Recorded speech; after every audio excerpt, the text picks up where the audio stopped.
नमस्ते गोरखपुर। सुबह के रेडियो न्यूज बुलेटिन में आपका स्वागत है। मैं हूं काव्या और आइए शुरू करते हैं आज की सुबह की ताजा खबरों के साथ।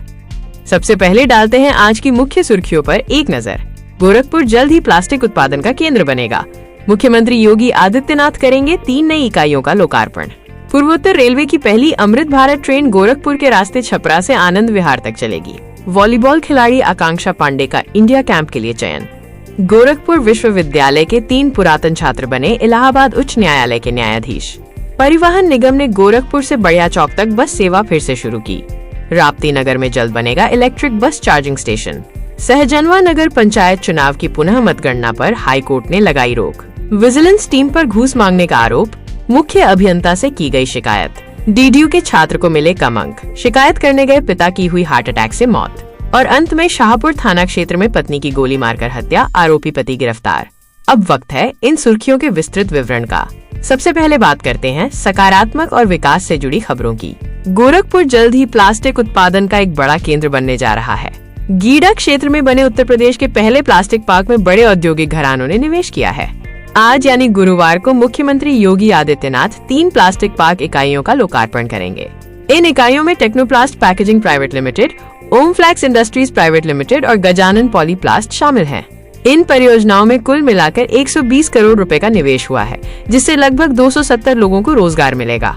इसके अलावा मुख्यमंत्री 640 करोड़ रुपए की निवेश परियोजनाओं का शिलान्यास भी करेंगे, जिससे 1200 लोगों को रोजगार मिलने की उम्मीद है।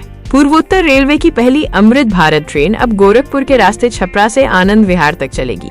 रेलवे बोर्ड के निर्देश पर अमृत भारत ट्रेन की रैक बुधवार को गोरखपुर होते हुए छपरा पहुंच गई है। ये संभावना है कि प्रधानमंत्री नरेंद्र मोदी 15 सितंबर को बिहार के पूर्णिया में प्रस्तावित जनसभा में इस ट्रेन को हरी झंडी दिखा सकते हैं। गोरखपुर के शहीद अशफाक उल्लाह खां प्राणी उद्यान यानी चिड़ियाघर में वन्य जीवों की संख्या बढ़ाने की तैयारी चल रही है।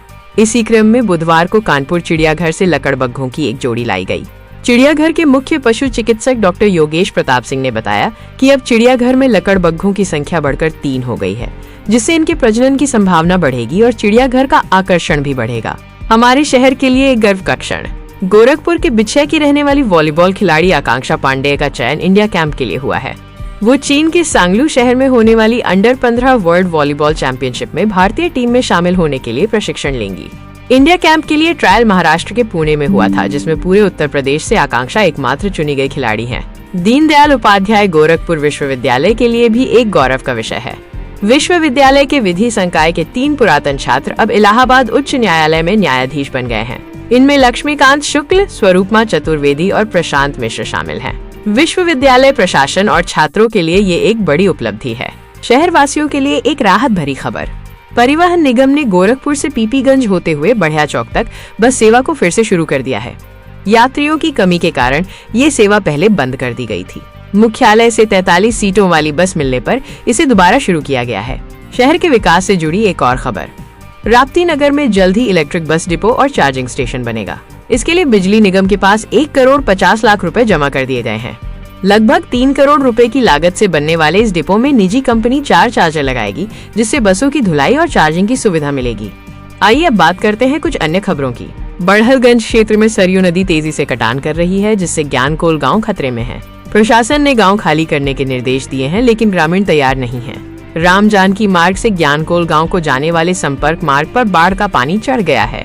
नदी का जलस्तर खतरे के निशान से 85 सेंटीमीटर ऊपर बह रहा है और पिछले 2 दिनों में 60 सेंटीमीटर बढ़ा है।